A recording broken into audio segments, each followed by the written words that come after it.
The following is a Comfortably Zoned Radio Network production.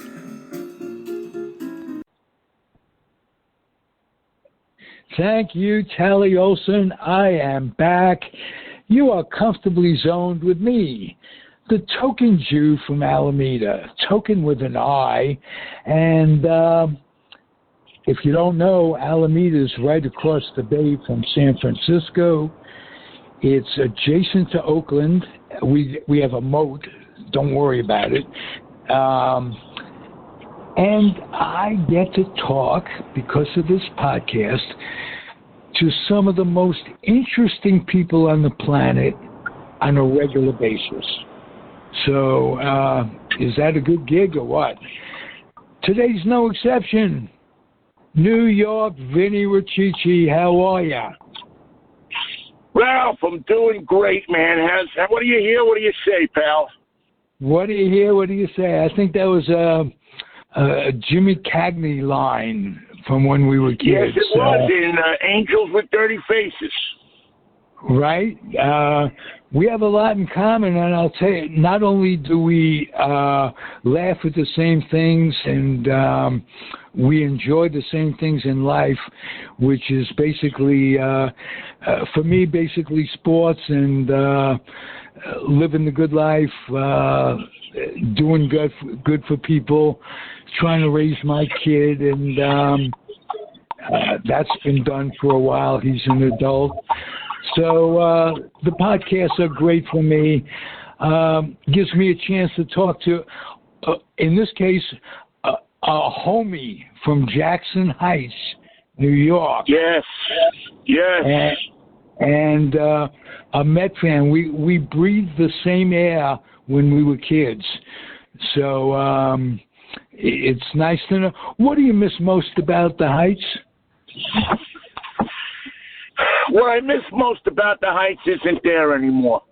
You know, it was the camaraderie among people. It was the, the way that everybody knew everybody. You know, if I walked from my house, which was on 83rd and Northern, and I walked down to where we hung out on 82nd and 37th, I would say hello to people minimum 25, 30 times. You know, right. you knew people. You knew the supers in the co-ops. You knew the guy who took care of the garden at the Jewish Center on 82nd Street. You knew the janitors. You knew all of these people. You knew, and they were all out, and they were all, hanging out. And in the summertime, they were hanging out on the stoops in front of the houses, talking to each other, all that kind of stuff. And anywhere you want. I miss going down to the corner, hanging out with your friends, going into the candy store, and you know the people. You know, is that a Marty or Annie or Guy or Maxie on Northern Boulevard? When you got to 37th, it was, a whole different set of people. Just the familiarity of all these different people who grew up together or who lived together, and then all of a sudden, poof, we all got old enough to get out of there, and the time that we left, New York looked like it was going to go to crap, and so we all left. Yeah, and it's somewhat rejuvenated, but it'll never be what it was. Well, yeah, because we aren't what we were. We're different than we were then. We're older. I mean, listen, I would love nothing more than to, walk down to 82nd Street and see Freddie and Buddy and George and Richie and all of my friends hanging out and talk to each other and play Chinese handball.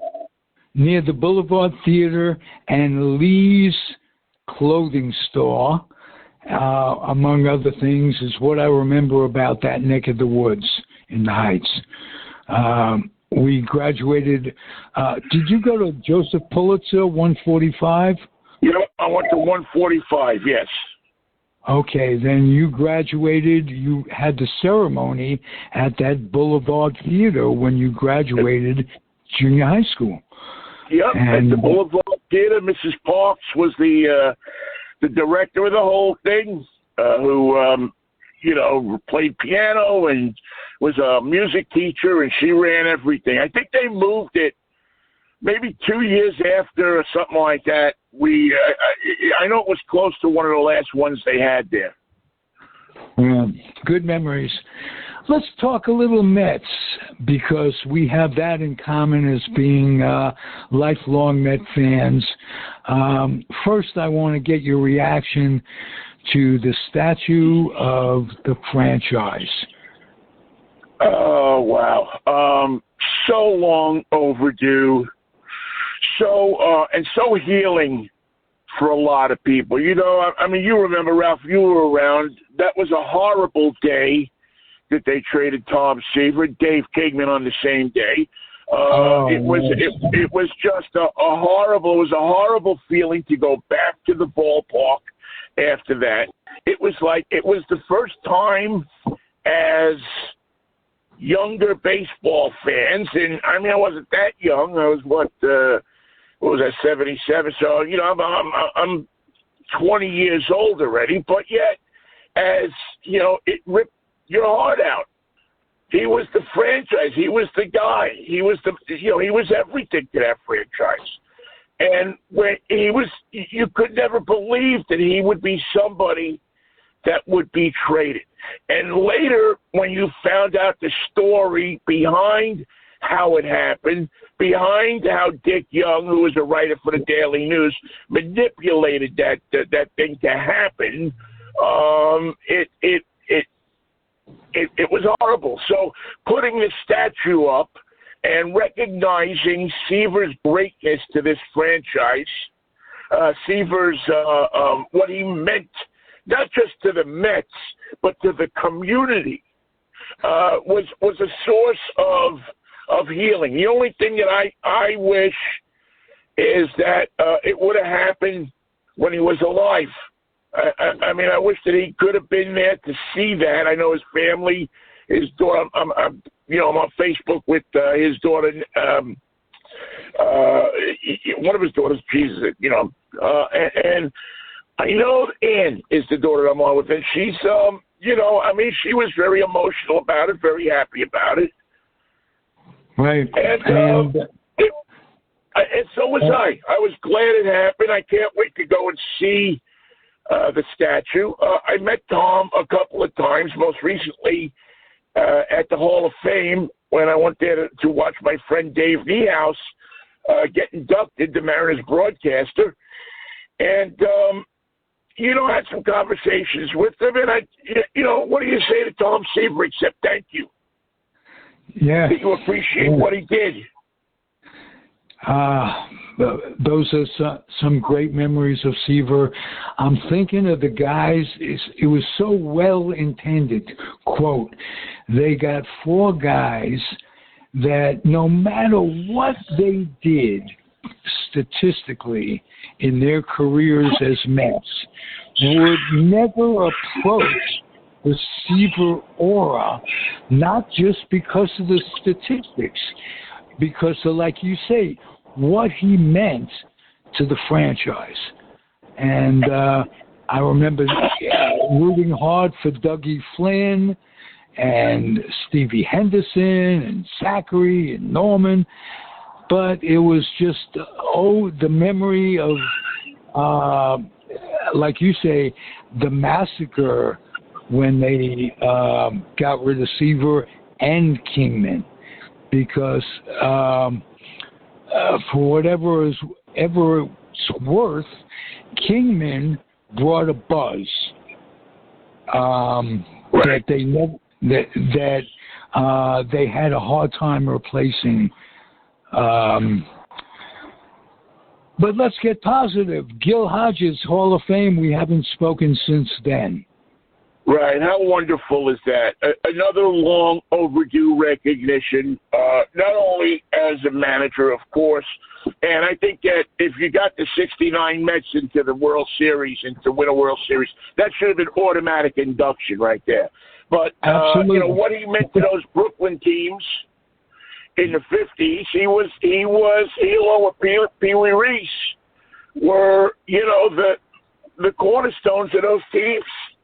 They were the leaders. Hodges Yes. and Reese, and also what Hodges did while he was a player and after he was a player. You go down in Gravesend Bay in Brooklyn, and there's the Gil Hodges Little League, Gil Hodges Field. I mean, he really, he walked the walk when it came to not just playing the game of baseball, but promoting the game of baseball to a whole different generation. Guys like Lee Mazzilli probably wouldn't have gotten as interested in the game as they did without Gil Hodges and the Gil Hodges Little League in Brooklyn. Boy, that another beloved New Yorker with roots in the Midwest, and came to New York, came to Brooklyn. Like you say, they had many cornerstones: Duke Snider, Jackie Robinson, and I can't even say the words Jackie Robinson without remembering our good friend on the network, Ron Rabinovich, who passed away a few days ago. He was a friend of Jackie's. He was a pen pal of Jackie's. He wrote a book about Jackie, letters from Jackie. He kept Jackie's legacy alive, or helped keep it alive. And we're going to miss him at the network. The baseball world is going to miss him, and humanity is going to miss him, because he was a warm, gentle soul with a great sense of humor and an ironic twist. He could look at life with that ironic twist and get a small chuckle, and it meant everything. So rest in peace, Ronnie Rabinovich. And he's a guy that did something. They say you don't make 100% of the shots you don't take, and he was a guy who took the shot of writing Jackie Robinson a letter, probably never thinking he'd get a response or anything. And actually, what does he get? Not only does he get a response, but he forms a friendship with him. Yeah. Yeah, his dad instigated it. His dad was a civil rights attorney in the Midwest, and he introduced the two, and Jackie took to him, and he took to Jackie, and they were they started out at age 10, and well into Ronnie's adulthood, they communicated, and Ronnie would go to baseball stadiums and talk to kids, and he made his life a Jackie Robinson, like I say, tribute to his legacy. So I'm going to miss him as a friend. Too bad he won't be around to see the Jackie Robinson Museum in Lower Manhattan open, because that's going to be, I think, a fantastic thing when they get that thing open and running, and people can actually go and see the legacy of Jackie Robinson, not only in his effects, but film and in all different kinds of media. They can really truly understand how much Jackie Robinson didn't just mean to baseball, but meant to this country. I don't think it can be underestimated, the effect and what he did to show people that the African American person was just as equal, just as good, just as smart as the white man or anybody else, the Spanish, you name it. It's really it's amazing to think that there was a time when people thought like that, but they did, and Jackie Robinson probably did more to change that thinking than any other one single human being. It's almost like you're quoting Martin Luther King with that, who acknowledged that without Jackie Robinson, it would have taken much longer because baseball and the sociological effect of baseball, it was the only game in town, really. Right. I mean, we had the NFL in its early stages. You had basketball, but baseball, wow, what a difference he made in the, like you say, in the history of the world. So, he had the stage, and he was smart enough, whether intentionally or not intentionally, he was smart enough to take it and use it, and he changed the world doing it. And he wasn't a Tom. I mean, he would point out what was wrong with baseball, and he was very adamant about, in the early days of the Mets in '62 when they were formed, and they were basically Casey Stengel's, it wasn't, they weren't competitive. That killed him because he was a competitive person. Right. And he'd go on pregame shows with Howard Cosell and Big Ralph number 13 Branca, pregame and postgame Met shows, and Cosell gave him an audience to rant. There were no coaches. There was one coach with the Cubs, and I blank. He was a great man. There's a statue of him in the hall, outside of the Hall of Fame. He never got into the Hall of Fame. His name escapes me. Can you think of it? He was. I'm trying to think of it. No, it's past me. It's not Satchel Paige, obviously. No, it isn't. Boy, I'm sorry. That's what happens when you get a little old. You lose. Yeah. You lose. It's not Buck O'Neill either. I was thinking for a second. It was Buck O'Neill. Buck O'Neill. Okay. He was the first major league coach who was black, and he was the Chicago Cub coach in 1962. And that's when Robinson said there should be many more coaches. He would have loved to be a manager. And it's interesting because, in 1962, the Cubs didn't have a manager. They had the College of Coaches, which was a rotating system of coaches that ran the team. For a few weeks, one guy would be a manager, and then the next week, the next coach would be a manager, and the next few weeks, the next coach would be a manager. And the coaches would go to the minor leagues and work with the minor leaguers and evaluate the minor leaguers when they weren't. Right, and I don't think O'Neill was ever because that would have made him the first manager of a major league team. And we all know that was Frank Robinson 10 years later. He wasn't part of that. He was just a coach. And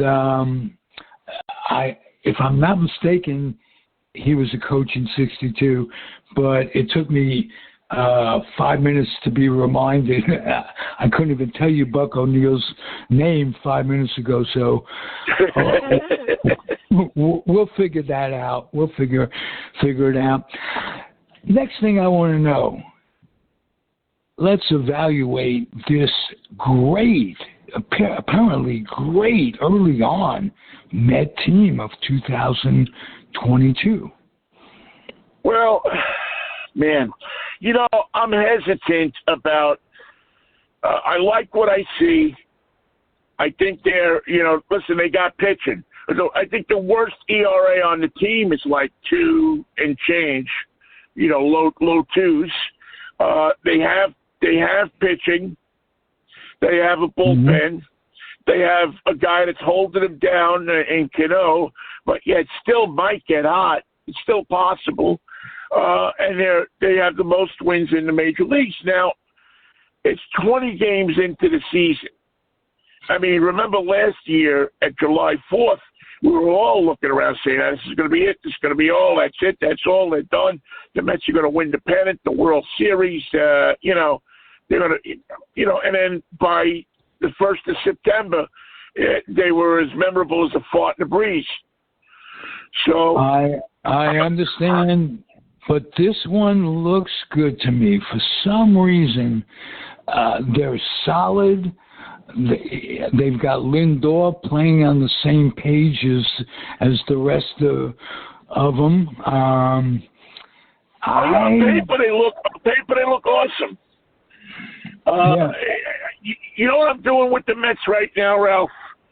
I'm a great baseball player, guy named Mark McLemore, many years ago. Oh, yeah. He was a California Angel, if I'm not mistaken. Angels. He played for Texas. He played for the Mariners for a bunch of years. And him and I became friends. And his thing, he always used to tell me was, enjoy the enjoyment. Enjoy the moment. Because you don't know what's going to happen. So for me, I'm not thinking right now, when it gets into August, when it gets into September, then I'll really be thinking, okay, but right now, I'm just, I'm looking at them. Same with the Mariners. I mean, the Mariners up here in Seattle, they're playing great ball too. And, I think right now they're the best team in the American League, but it's 164 games, 162 game season. So when they look back on this era, Vinny, Ichiro might be the player that they talk about. The player, not Mike Trout, but Ichiro. And what am I thinking? He's not with Seattle. He's with the California Angels. What, Ichiro? No, Ichiro's retired. Not Ichiro. Who's with the Ohani? Oh yeah, Ohani. Yeah. I was thinking originally he was with Seattle. This is a bad day for facts, but it's true. They may be looking back at this era, and his name may be all over it. Incredible story, pitches, hits, and is good at both. Yeah, I mean, he's a stud. He's a player that we haven't seen. He's one of those players that come along once every 25 years. Yes. It's a shame that we won't get to see many of those players anymore because in the infinite wisdom of the lords of baseball, they've decided, number one, to take away impose the designated hitter on the National League. And to me, that has really taken a lot out of the game for me. I am not a fan of the designated hitter. I think I grew up when baseball players needed to be able to do everything. You didn't have... Remember the expression when they tell a pitcher, help yourself, kid. He's up at bat. Help yourself, kid. Yeah. And it made a difference. A good hitting pitcher like Don Newcomb was, Don Drysdale was, makes a big difference. Bob Turley of the Yankees was a good hitting pitcher. Yeah, Don Robinson from the Pirates in the 80s, the 70s and the 80s. Don Robinson was one of the best hitters. You find, I mean, the guy could hit home runs. He could lay out a bunt. He knew how to help himself, and that was part of the strategy. The beauty of baseball is that the pitcher, the offensive guy, had a chance to help himself not only as a pitcher, but as a piece of the offense as well. Yeah, and you were talking about the DH. If a guy couldn't field, that was a mark against the team. You have him in there because of his bat and he can't field. Well, you give some and you take some. And that's all part of the strategy. Who should play? Who should go out in the later innings and what have you? and it's become not only a station-to-station game in terms of hit a home run or strike out. Baseball's changed. The worst thing of all, the phantom runner in extra innings. Is that crazy? Yeah. I mean, that really, that doesn't make it baseball. Although, if they are going to keep it, I have a plan that I think would make it better. That I think it would be okay. I think what you have to do is you have to bring back your best retired player.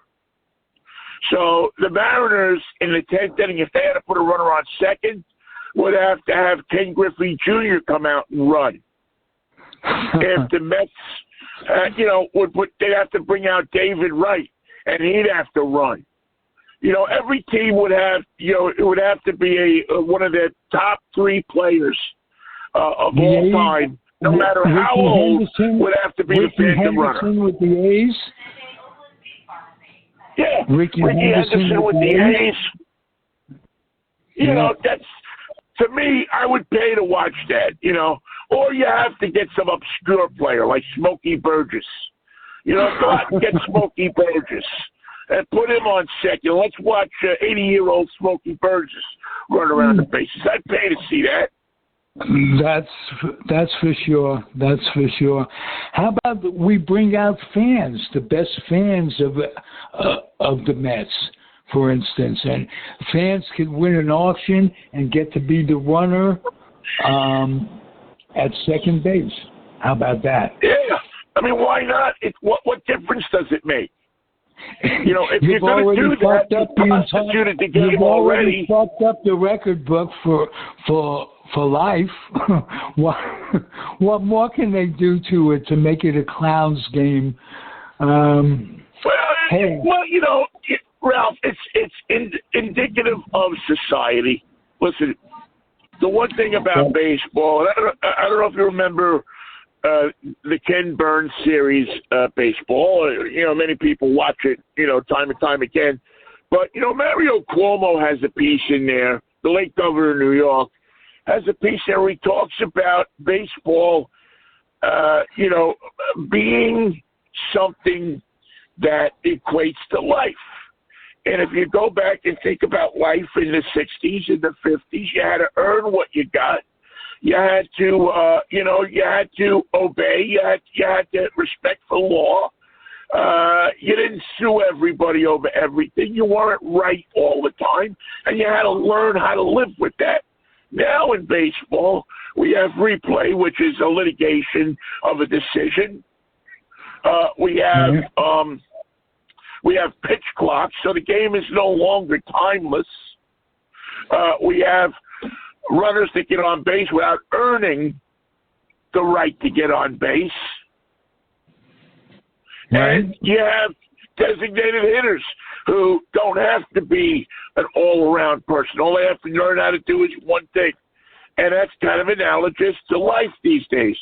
People don't earn everything they got anymore. People want to sue everybody over everything. And it's a reflection of our society. Hey, Vinny, it's a changing world, and I'm glad we got to talk about life as it was back in the day. It released me from my worries, and I just enjoy your company. Well, thank you, Ralph. I enjoy your company, too. And please, remember that if I can plug my shows here again, I do a great car review show, Drive Time Radio. You can always look for it on Facebook. And with my partner, Michael Knight, we do a show every Monday, Wednesday, Friday morning, also on Facebook Live. And we talk about life, liberty, and the pursuit of dying.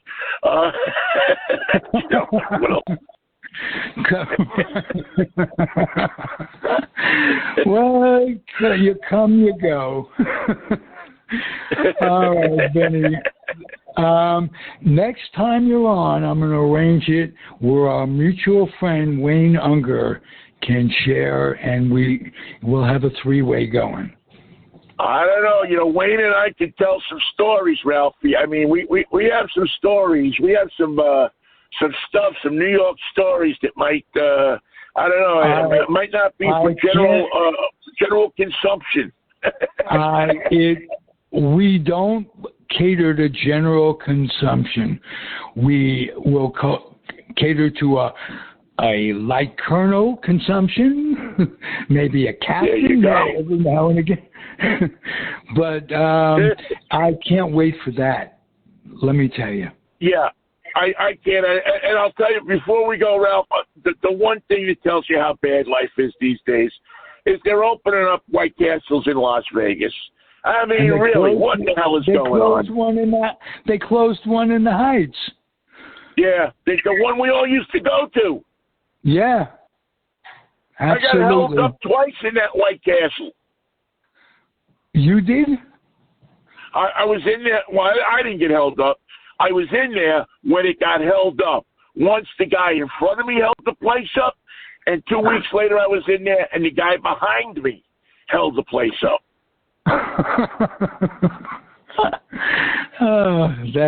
That's a good story in itself. But yes, the White Castle was the hangout where guys would go on Friday nights after dates, and they'd all get together, and they'd go, Jamaica? That's if you didn't get lucky, you wound up at the White Castle commiserating with so many of your friends who also couldn't figure out how to get lucky. And what you didn't realize, that was getting lucky. Well, yeah, because listen, we're all dating Italian and Jewish girls, and let's face it, their get lucky quotient was less than many other of the people we knew. Well, the bar is higher. Let's put it that way. Yeah, you got it. Yeah. That's exactly it. The bar was very high. Very high. I was going to say much higher. As high as they could set a bar, they set the bar. Exactly. When they say jump, you jump. Right.